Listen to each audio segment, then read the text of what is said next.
Hello, world, and thank you for tuning in to the fourth episode of the Last Comic Book Standing podcast. On this week's episode, we're going to be going over Powers of 10, number 2. Thank you to everyone that's been subscribing on YouTube and liking us on Facebook. And let's get started. Here we see the artwork for Powers of 10, number 2, and a quote from Magneto that starts off: "There is a chasm between you and I, Charles, a gap that cannot be crossed. With each passing day, I fear it never will be." Meaning, he doesn't see them being able to work together since they have such different views of the world. Magneto's all about the mutants taking over as superior to humans. And Professor X has always been about harmony and peace between humanity and mutant kind. And we start off in year 1, the same year as the park bench scene from the previous episodes, with Professor X being led in a wheelchair by Moira McTaggart towards Magneto's castle, his tower, in a place called Island M, and it's in the middle of the Bermuda Triangle. Magneto's like, no one travels over here due to the stories of never coming back and never being heard from again. So the fact that you're here means something, so what do you want? Charles explains he's there to talk, and Magneto sees it from a mile away, so he tells Charles, hey, I know it'd be kind of cool if we joined causes, but I don't believe in that anymore. So Charles is like, hey, what if our approach so far has been completely wrong? And that this back and forth that they've been having, it's pretty small compared to what they're facing. So Magneto asks Moira for her side, and she tells him she's probably the only person around that truly comprehends what's at stake, and they ask him to allow Professor X to telepathically show him. Magneto ends up seeing all those timelines that Moira lived, and all the times mutants were hunted and eliminated, completely wiped out.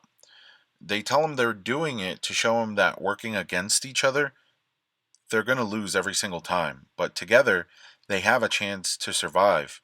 And he's like, I'm not interested in survival. And they're like, dude, me neither.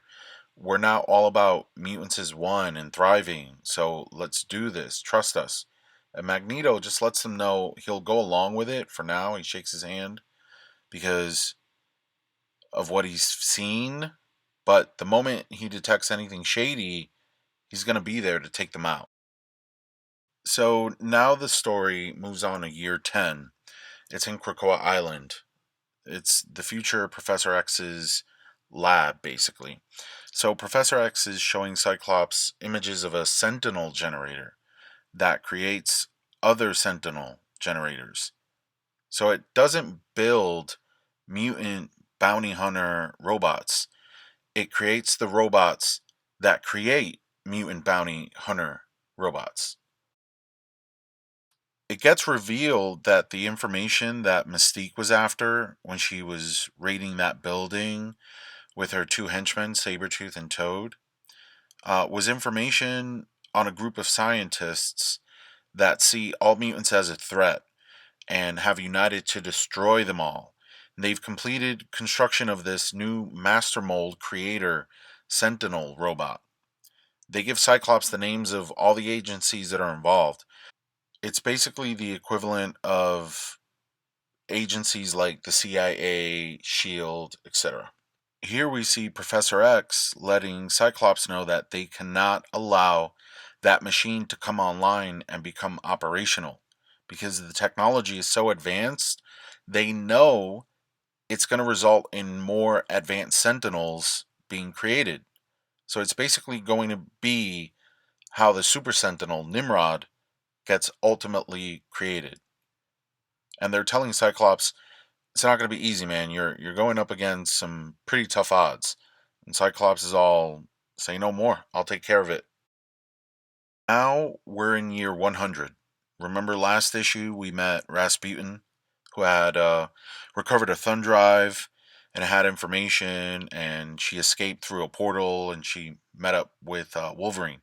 Wolverine is explaining to someone revealed to be the evil villain Apocalypse. He's like the OG Thanos of the X-Men comics. That they succeeded in retrieving the secret data that they were after, but they lost two people, including the one person who would cloak them during the escape. So they hand over the drive to Apocalypse, and it's revealed it's a collection of all the machines reduced down to their data level. So Apocalypse explains that this information in the right hands basically secured victory in a war, and that it was worth all of their lives, if necessary, to capture. We cut to this scene with Nimrod basically taking out these two henchmen because they become sassy with him as he was trying to share a story.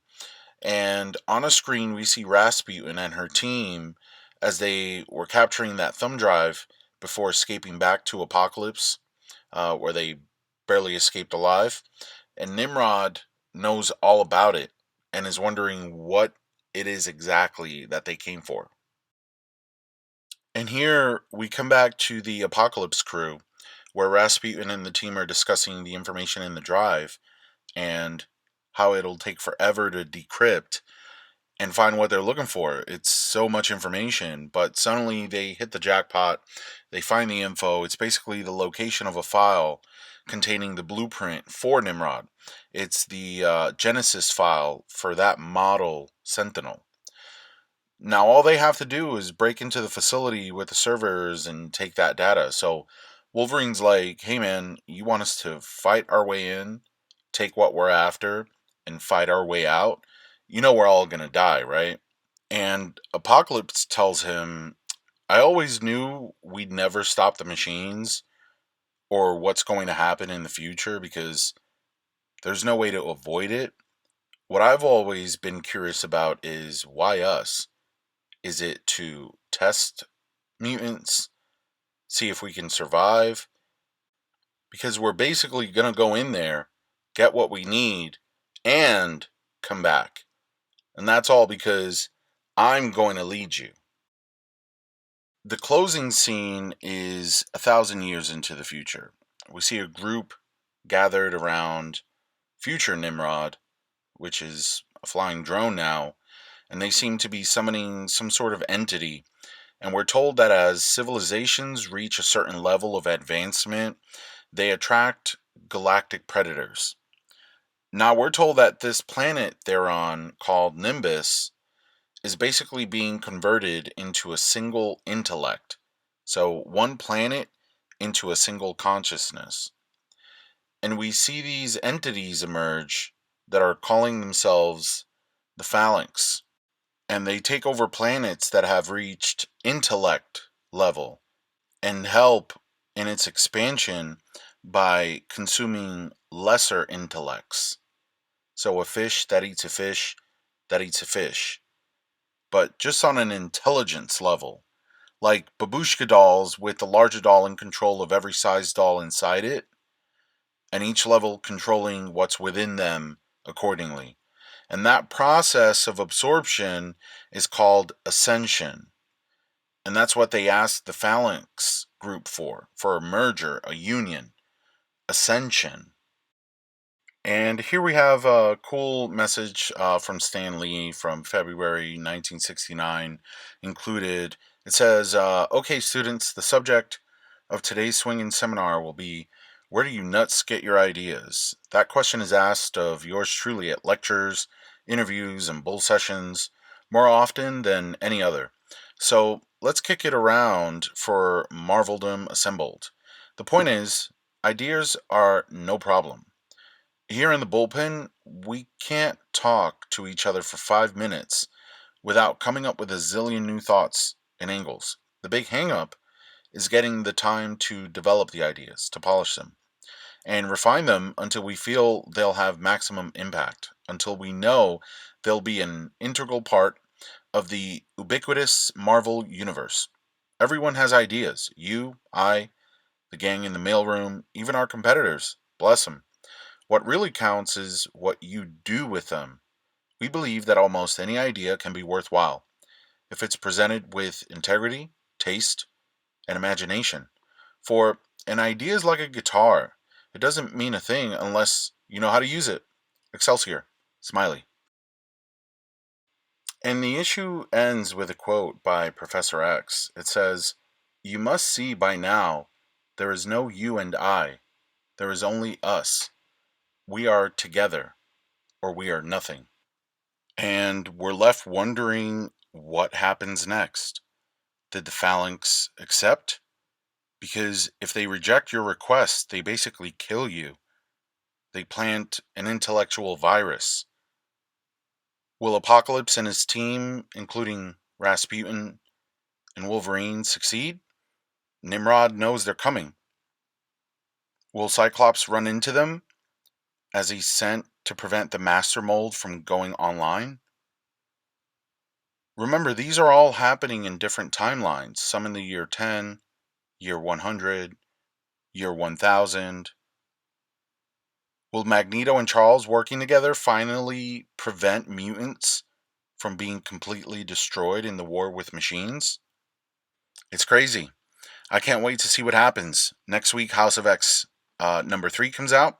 I appreciate everyone that is tuning in and following us on Facebook and YouTube and also Instagram. And remember, follow us at TLCBS Podcast on Twitter. Thank you so much.